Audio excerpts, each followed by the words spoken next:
ส่งเสริมความเชื่อมั่นในนโยบายภาครัฐโดยสำนักงานประชาสัมพันธ์จังหวัดลำปางและสถานีวิทยุกระจายเสียงแห่งประเทศไทยจังหวัดลำปางเสนอรายการอปมช.อู้ข่าวดำเนินรายการโดยอาสาสมัครประชาสัมพันธ์ประจำหมู่บ้านและชุมชนจังหวัดลำปางข่าวสารเปื่อหมู่เฮาเจ้าลำปางสื่อสารถึงกันกู่หมู่บ้านกู่ชุมชนปักกันกูวันเสาร์และวันอาทิตย์ 13 นาฬิกาถึง 14 นาฬิกาสวทลำปาง FM 97 เมกะเฮิรตซ์ คุณค่าด้านวัฒนธรรมเป็นเอกลักษณ์ของเราแต่จริงพอใจไม่หินผู้จาอ่อนหวานสืบทอดมานานด้านของภาษาอักษรล้านนาเปิ้นปาเขียนอ่าน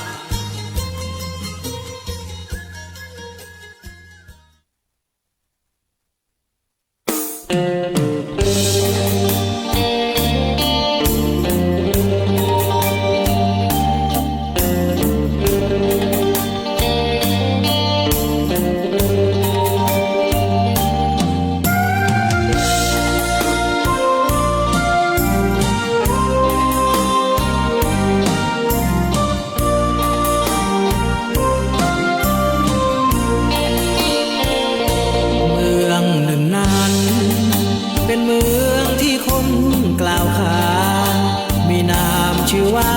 เมืองปานคนกล่าวขานทั่วแดนล้านนาแม้นเป็นเมืองอยู่ไกลไกลเขตวนาก็ยังสวยสดงามตาดังเทวาสวรรค์สรรสร้างเมืองปานแห่งนี้เป็นเมืองที่คนฝันใฝ่ทิวทัศน์สวยงามจับใจวิไลไปทั่วทิศทางมีน้ำตกใหญ่ไหลรินบ่มีเว้นวางน้ำร้อนไหลลงเป็นทานงามตระการด้วยมวลมาลีเมืองปานแดนนี้พงพีอุดมชุ่มชื่นป่าไม้คงอย่างยั่งยืนอีกทรัพย์สินในดินมากมีผู้คนประชาวาจาก็หวานมฤดีให้ความอบอ้อมมารีแด่ผู้ที่ได้มาเยี่ยมยามเมืองปานแห่งนี้เป็นเมืองนับว่าเป็นหนึ่งมีดอยพระบาทงามซึ้งสวยสง่าลาวันงดงามมีผาสูงชันเปล่งแสงเมื่อยามใกล้ค่ำบนดอยวัดสวยแสนงามเป็นมิ่งขวัญประดับเมืองปาน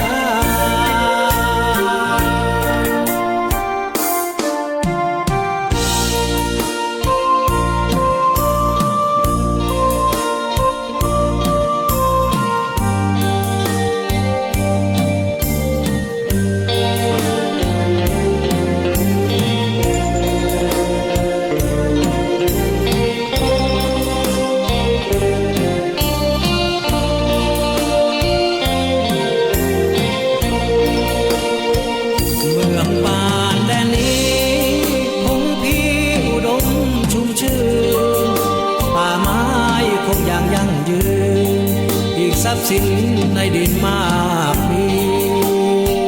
ผู้คนประชาวาจาก็หวานมฤดีให้ความอบอ้อมมารีแด่ผู้ที่ได้มาเยี่ยมยามเมืองปานแห่งนี้เป็นเมืองนับว่าเป็นหนึ่งมีดอยพระบาทงามซึ้งสวยสง่าลาวันงดงามมีผาสูงชันเปล่งแสงเมื่อยามใกล้ค่ำบนดอยวัดสวยแสนงามเป็นมิ่งขวัญประดับเมืองปาน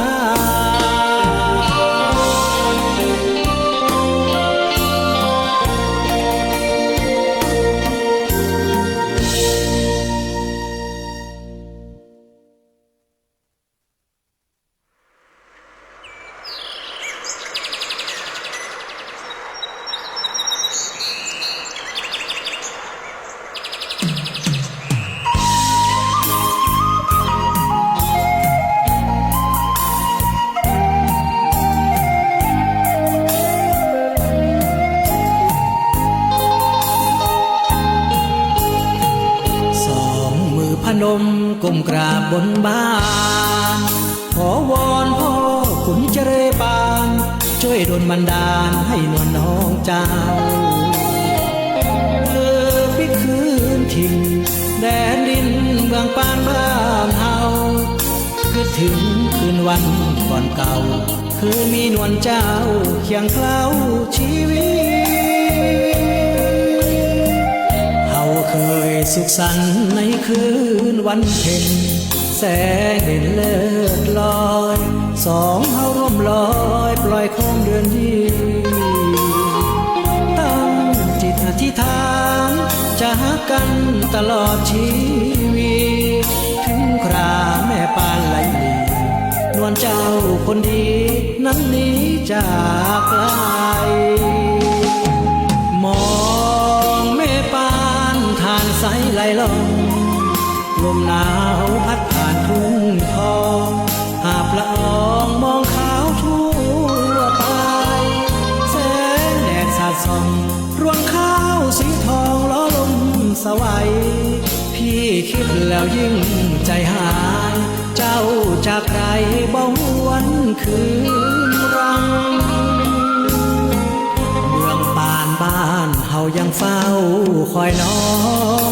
ปิกบานเตอหน้าเลือทองให้ยังปองด้วยใจหักมันคืนวันผ่านไปนี้ก็ไกลถึงวันสงกรานต์ปิกบานเฮาเตอนงครานมาเล่นสงกรานต์เมืองปานบ้านเฮา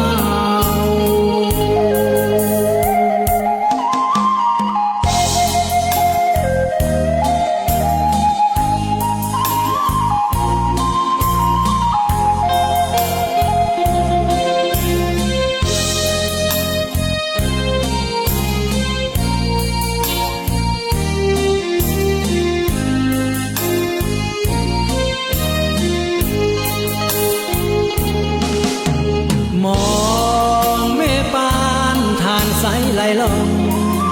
ลมหนาวพัดผ่านทุ่งทองหาบละอองมองขาวทั่วไปแสงแดดสาดส่องรวงข้าวสีทองล้อลมสวัยพี่คิดแล้วยิ่งใจหายเจ้าจากใครบ่หวนคืนรังเมืองป่านบ้านเฮายังเฝ้าคอยน้องปิกบานเตอหน้าเลือทองให้ยังปองด้วยใจหักมันคืนวันผ่านไปนี้ก็ไกลถึงวันสงกรานต์ปิกบานเฮาเตอนงครานมาเล่นสงกรานต์เมืองปานบ้านเฮา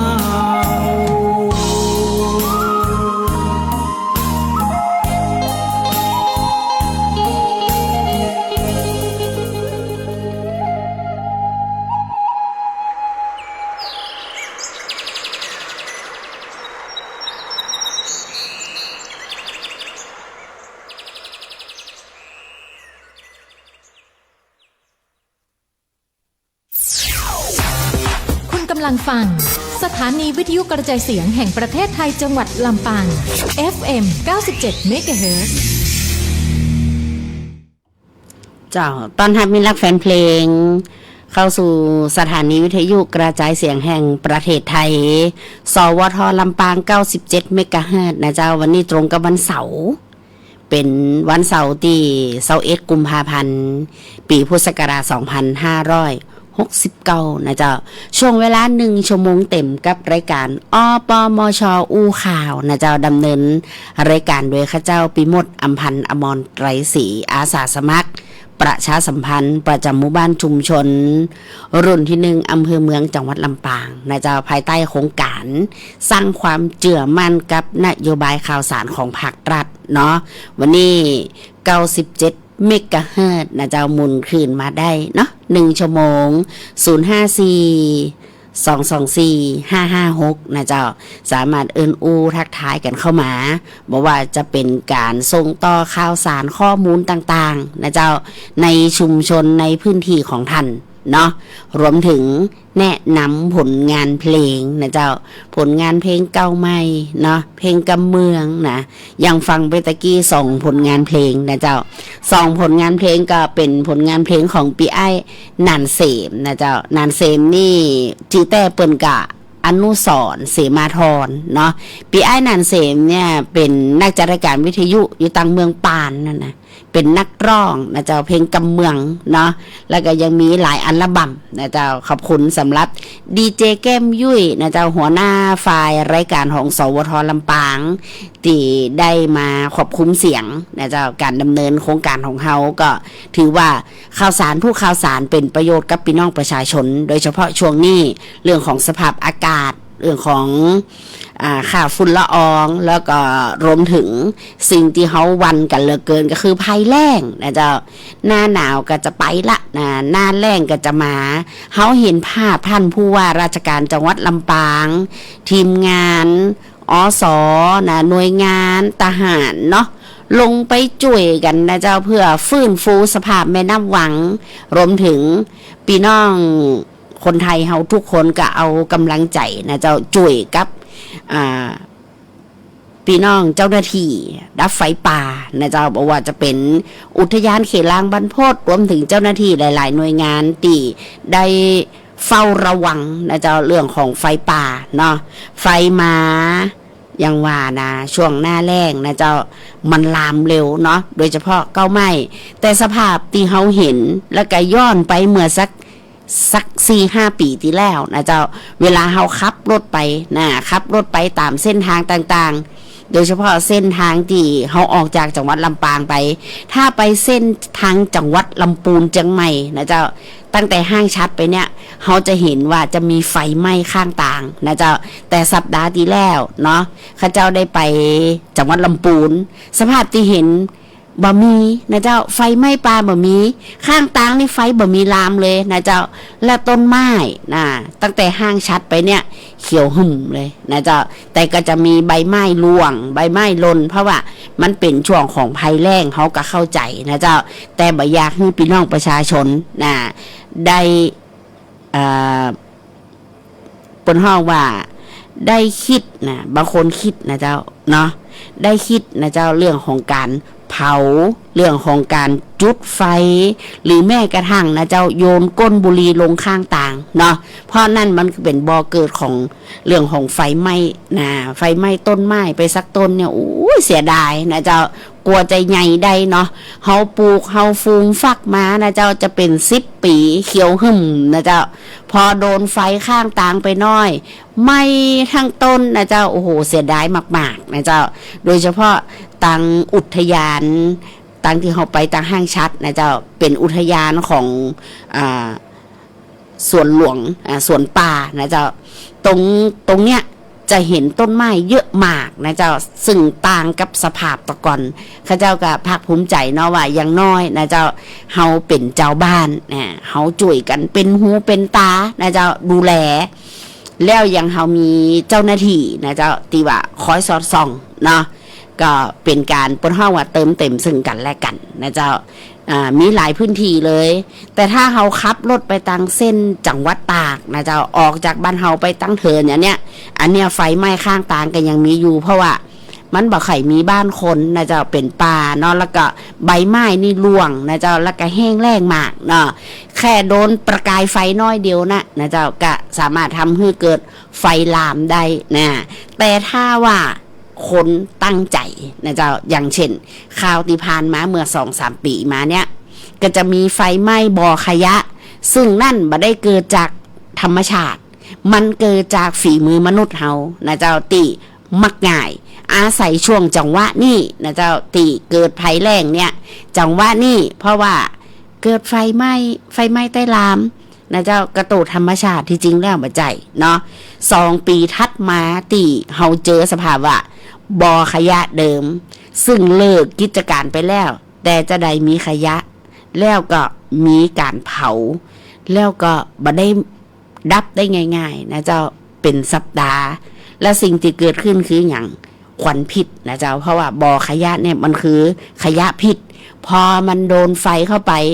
ควันที่ขึ้นมาเป็นควันพิษตึงนั่นนะเจ้าส่งผลกระทบต่อสุขภาพของพี่น้องประชาชนอันนี้เราเห็นได้ชัดเจนนะเจ้าฉะนั้นอยากให้ทุกคนมีจิตสำนึกนะเจ้าเผานักเผาน้อยนะอย่างก่อนเข้ารายการเนี่ยก็มีพี่น้องตั้งชุมชนสีบุญเรืองขออนุญาตที่จะเอ่ยชื่อเพราะว่าเป็นคนมักง่ายนะเจ้าแถมบ่ปอเปิ้นบอกเฮ้อว่าบัดนี้เผานะเจ้าคณะกรรมการชุมชนเปิ้นไปแจ้งว่าบัดนี้เผานะเจ้ามีเล็กๆน้อยๆเนาะอยู่บ้านคนเดียวนะเจ้าก็เก็บใส่ถุงดำเอามัดแล้วไปวางข้างทางเดียวรถเทศบาลเปิ้นตึงไปเก็บแต่เผาทุกวันเผาทีละน้อยนะเจ้าปรากฏว่าในเวียงเนาะควันนะเจ้ามันก็จะไปอยู่กลุ่มในชุมชนเพราะว่าบ้านมันติดกันนะเจ้า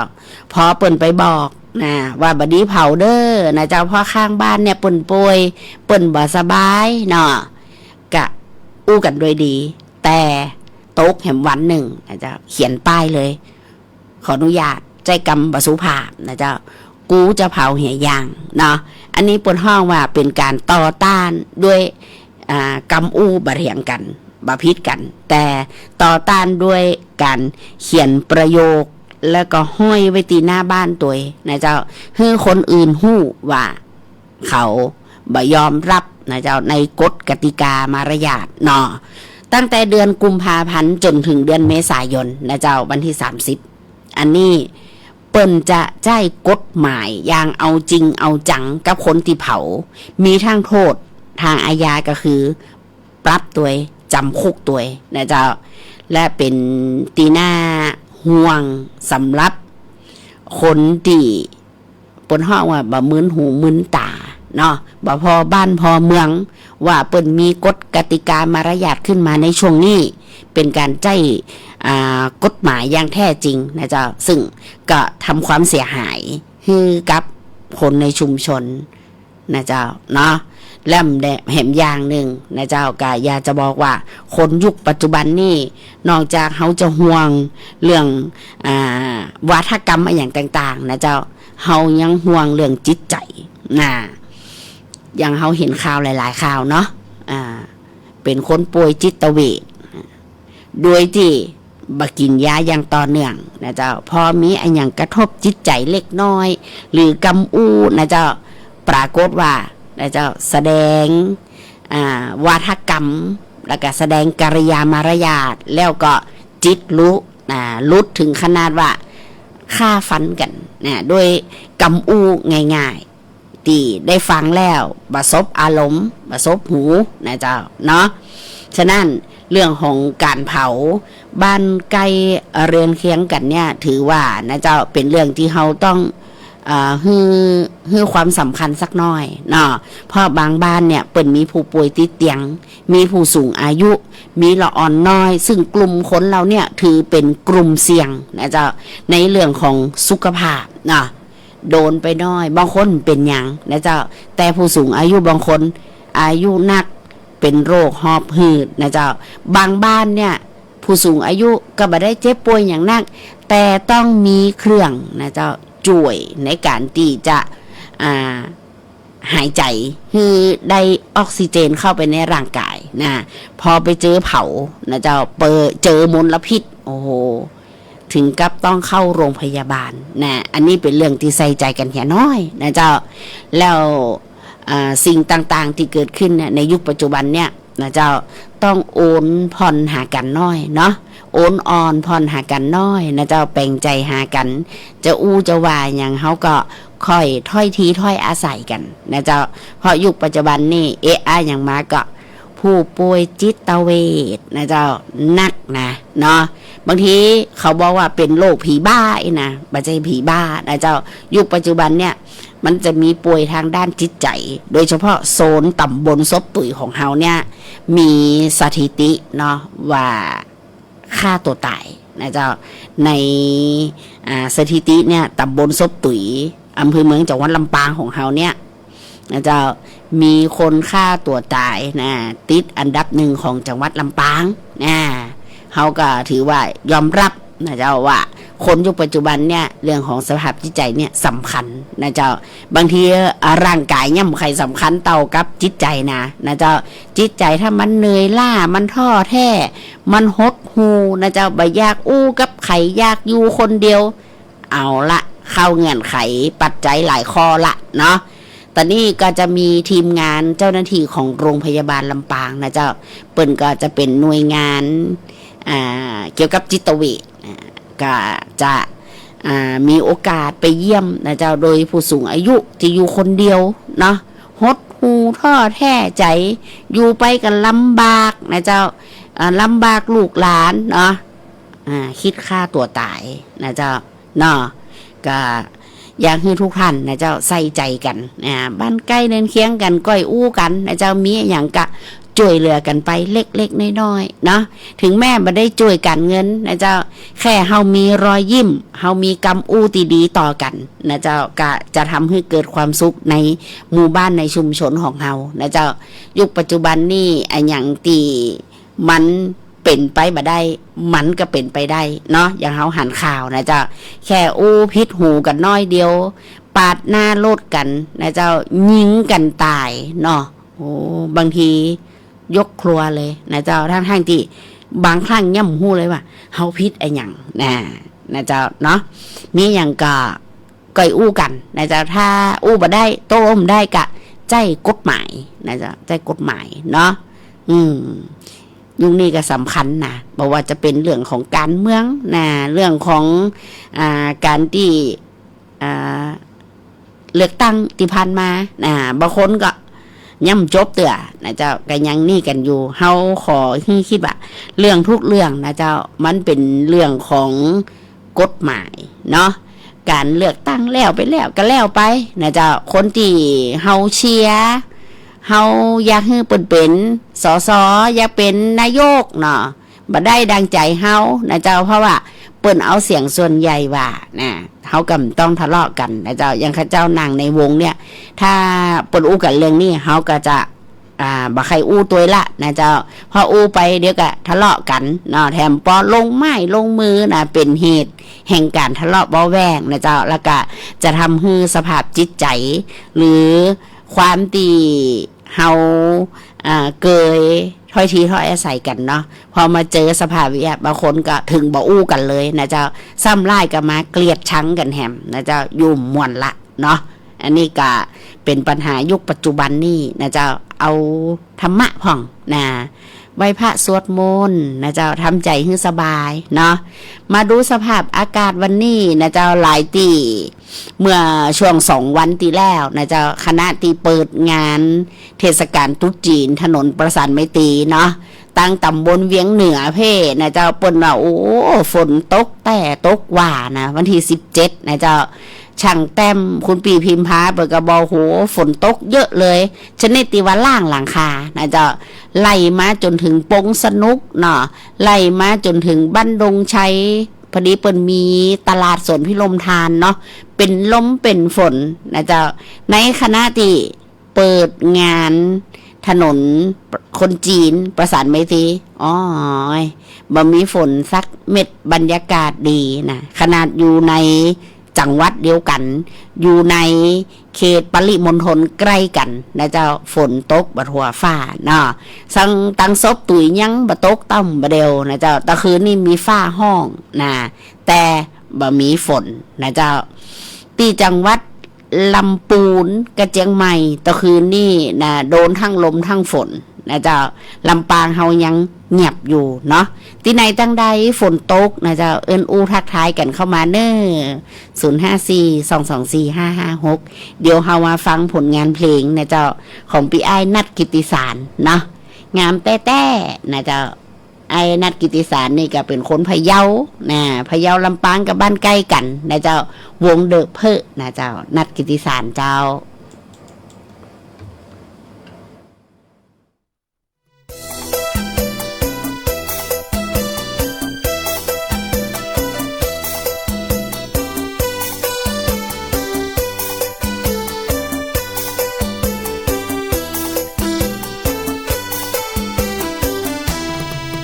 สาวเอ้ยงามนะแกแต่ใจ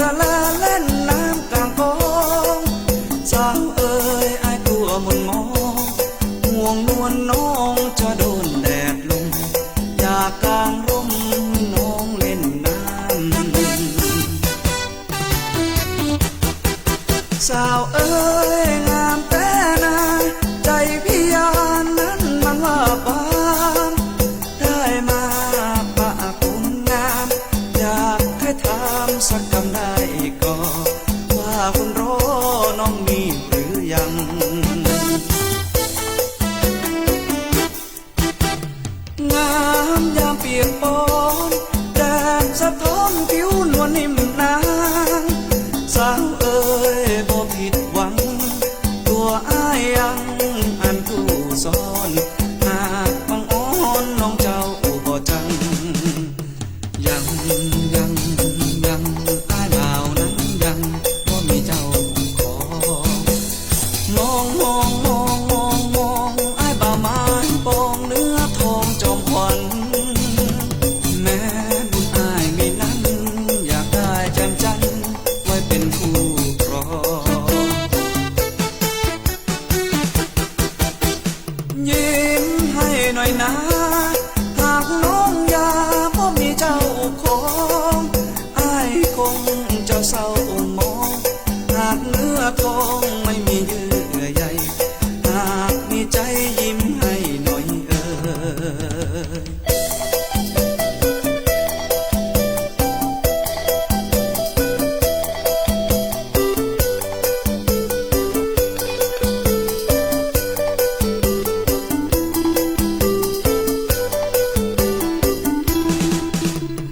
งามยามเปียกปอนแดดสะท้อนผิวนวลนิ่มนางสาวเอ๋ยบ่ผิดหวังตัวอ้ายยังอันผู้สอนหากบังอ่อนน้องเจ้าบ่จังยังอ้ายบ่าวนั้นยังบ่มีเจ้าของมองอ้ายบ่าวไม้ปองเนื้อทองจอมขวัญแม้บุญอ้ายมีนั้นอยากได้แจ่มจันทร์ไว้เป็นคู่ครองยิ้มให้หน่อยนะหากน้องอยากบ่มีเจ้าของอ้ายคงจะเศร้าหมองหากเนื้อทองไม่มีเยื่อใยหากมีใจยิ้มให้หน่อยเอ่ย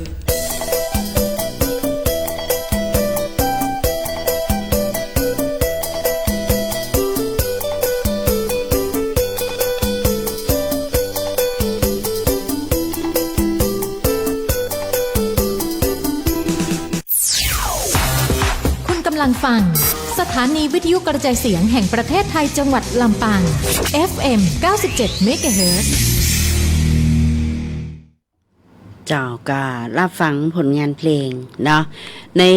ส่วนของนะเจ้ามิลักแฟนเพลงที่อยู่ต่างอำเภอนะช่วงนี้ก็จะมีงานกันนะเจ้าหลายตีหลายแห่งเนาะโดยเฉพาะพี่น้องต่างตีอยู่ต่างอำเภอก้อคานะก็จะมีงานกันตลอดเนาะอย่างภาพที่เขาเห็นนะเจ้าวันนี้ก็เป็นข่าวจากสวทลำปาง97 เมกะเฮิรตซ์ข่าวสารสวทกรมประชาสัมพันธ์นะเจ้าบริษัทปูนซีเมนต์ไทยนะเดินหน้าสารต่อแนวพระราชดำริสืบสารรักษาและก็ต่อยอดผนึกกำลังทุกภาคส่วนจัดกิจกรรมนะเจ้าคิกออฟสร้างฝ่ายชะลอน้ำแล้วก็การทำแนวป้องกันไฟนะเจ้าเพื่อเน้นเรื่องของการบริหารจัดการน้ำแล้วก็ลดปัญหาฝุ่นละอองขนาดเล็ก PM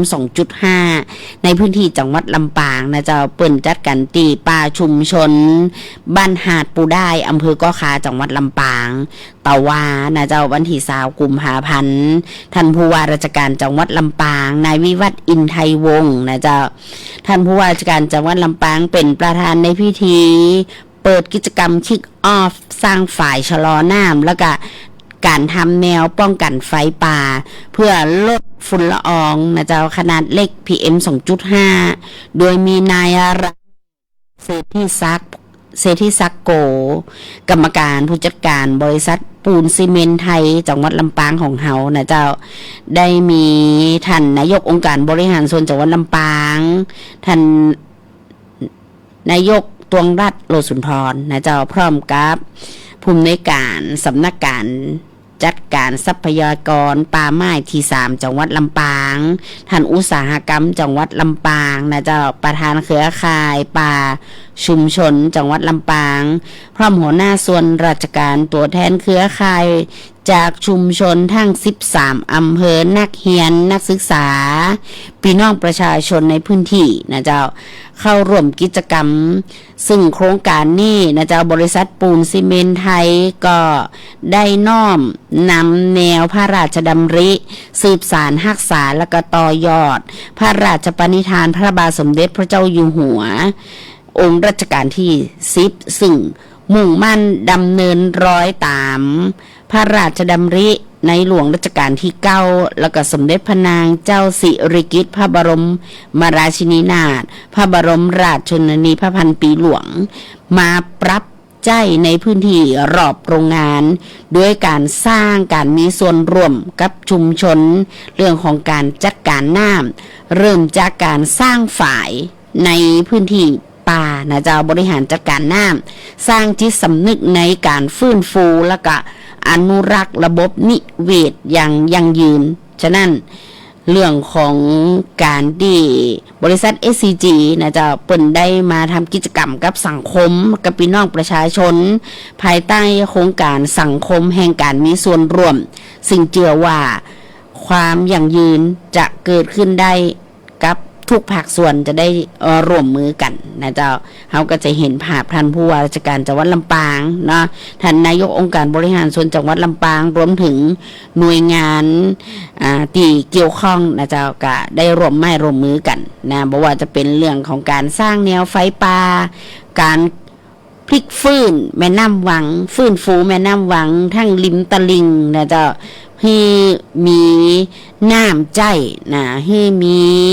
เรื่องของสภาพแวดล้อมทรัพยากรธรรมชาตินะถ้าทรัพยากรธรรมชาติใน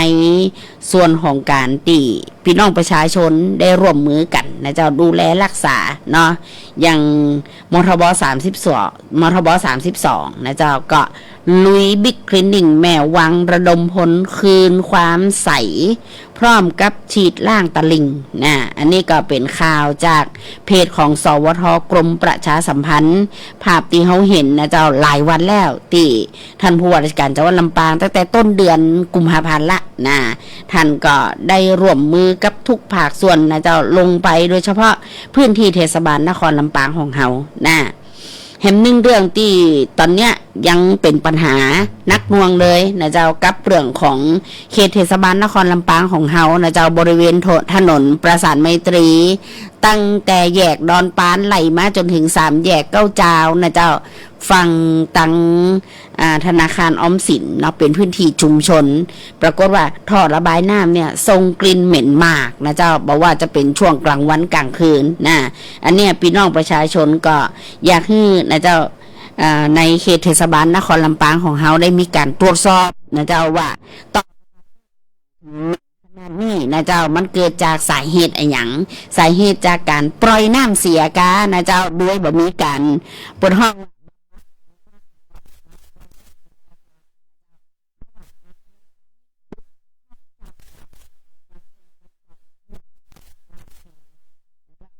ได้มีการดูแลกันในส่วนนี้นะอันนี้ก็น่าจะเป็นหน้าที่ของเทศบาลนครลำปางในการที่ว่าจะลงไปดูแลนะเจ้าก็มีพี่น้องประชาชนเข้ามาร้องเรียนนะเจ้าในส่วนของพื้นที่เทศบาลนครลำปางก็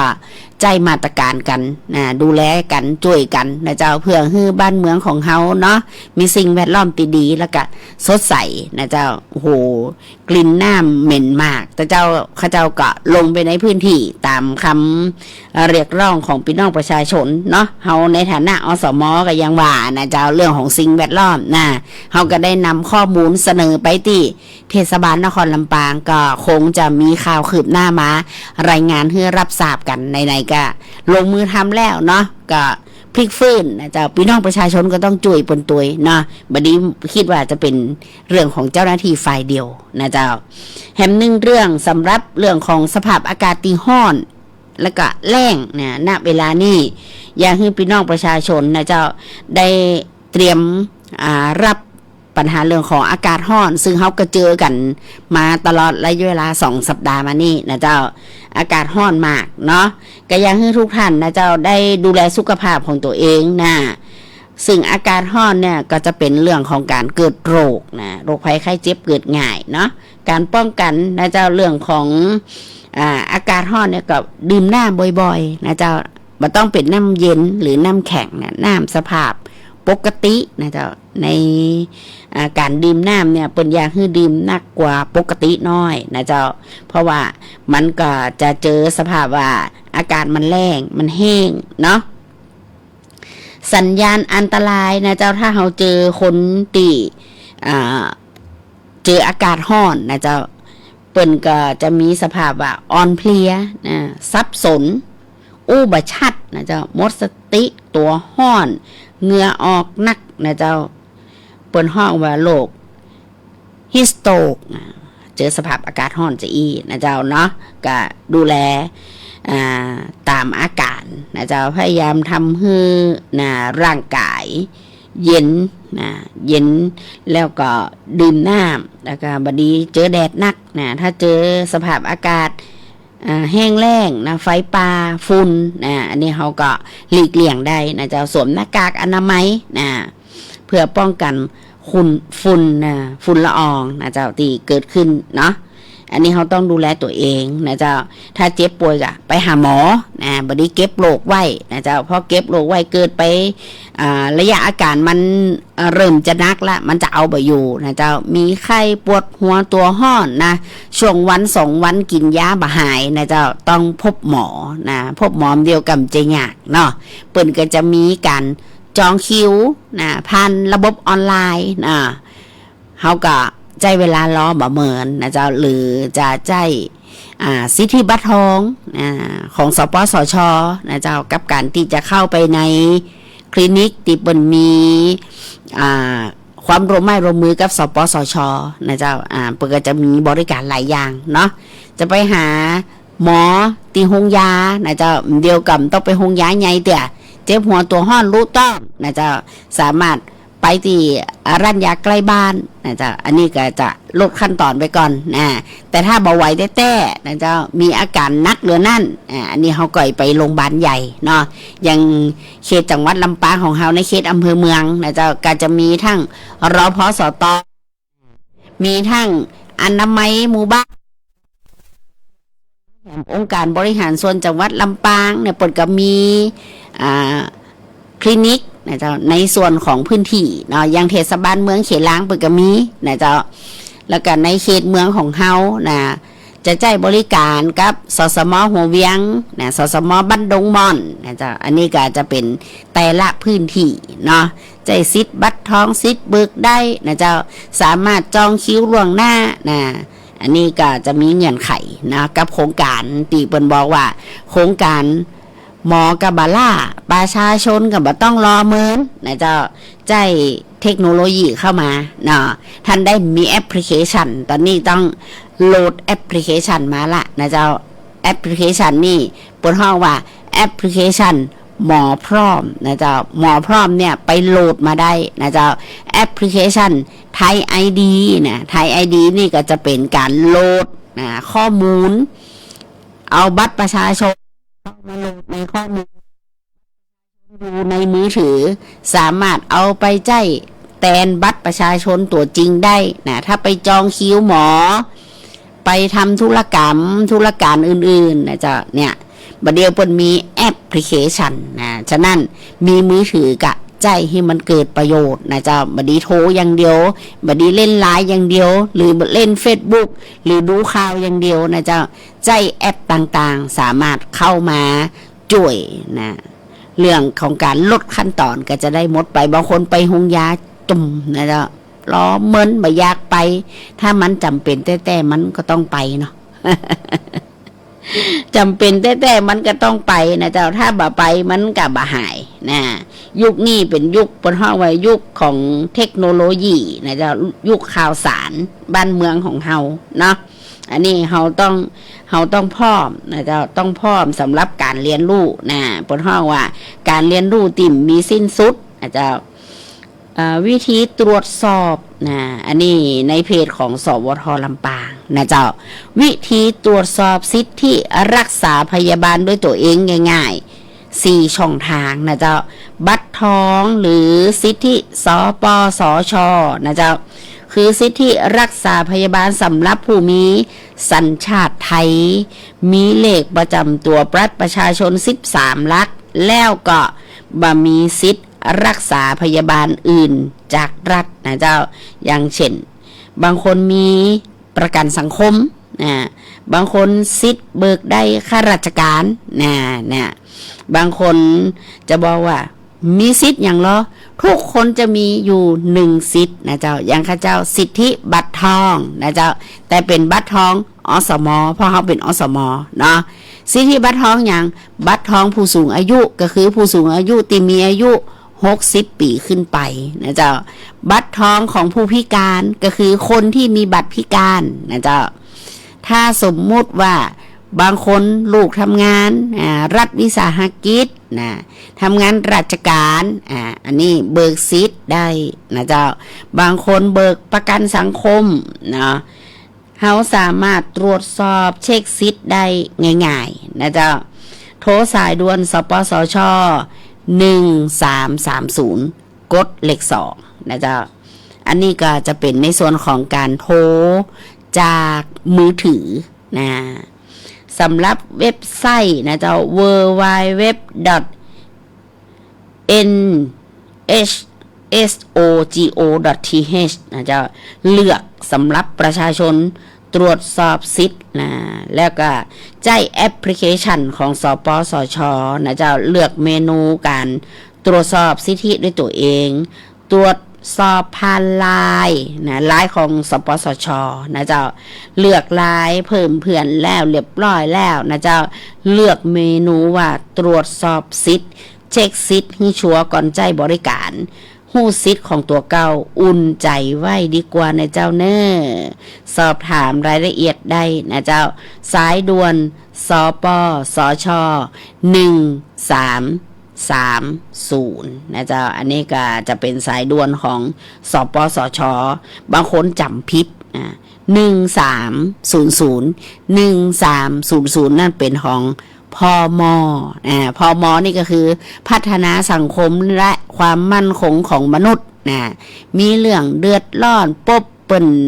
ทำร้ายร่างกายปบว่าถูกกระทำรุนแรงอันนี้1300นะเจ้าแต่ถ้าสปสช1330แต่ถ้าปบเห็นคนอาการหนักอาการหนักก็คือมด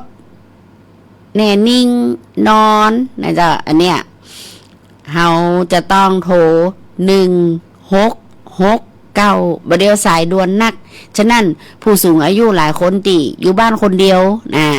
เปิดจะจดไว้นะเจ้าและตันอกตันใจตัวเนาะเวลามันลึกตึกตักมาไอ้อย่างมันก็จำมาได้นะเจ้าแต่ถ้าจดนี่แน่นอนบางคนก็ยังจำพิษอยู่นะเจ้าสายด่วน1669นะไปกดอยู่หั่นน่ะ1699มันไปไหนนะแม่นะเจ้าต้อง1669อันนี้อาการหนักก็คืออยู่ดีๆก็เป็นลมหมดสติไปนะเจ้าบ่ฟื้นเนาะหรือปวดหัวว่าเป็นโรคสโตรกนะเจ้าเกิดจากโรค NCD เนี่ยที่ว่าเป็นโรคเรื้อรังเนาะความดันเบาหวานไขมันหัวใจหลอดเลือดสมองนะเจ้าปากเบี้ยวนะแขนขาอ่อนแรงอันนี้ต้องด่วนเลยนะเจ้าถ้าบ่ด่วนจะบ่ฟื้นกลับมานะเจ้าต้องภายใน20 นาทีเนี่ยถ้าถึงโรงยานะเจ้าเปิ่นจะมีการรักษาอย่างด่วนเลยใจยานะเจ้า4 ชั่วโมงนะจะฟื้นกลับมานะเจ้าจะแบบเป็นอัมพฤกษ์อัมพาตเนาะบางคนนี่กลัวจะไปถึงหาหมอนะเจ้ามันหมดเวลาแล้วนะเอาฟื้นคืนมาบ่ได้นะเจ้าเนาะโรคเปิ่นฮ้องว่าโรคสโตรกนะเจ้าสโตรกนี่เกิดจากการที่ว่า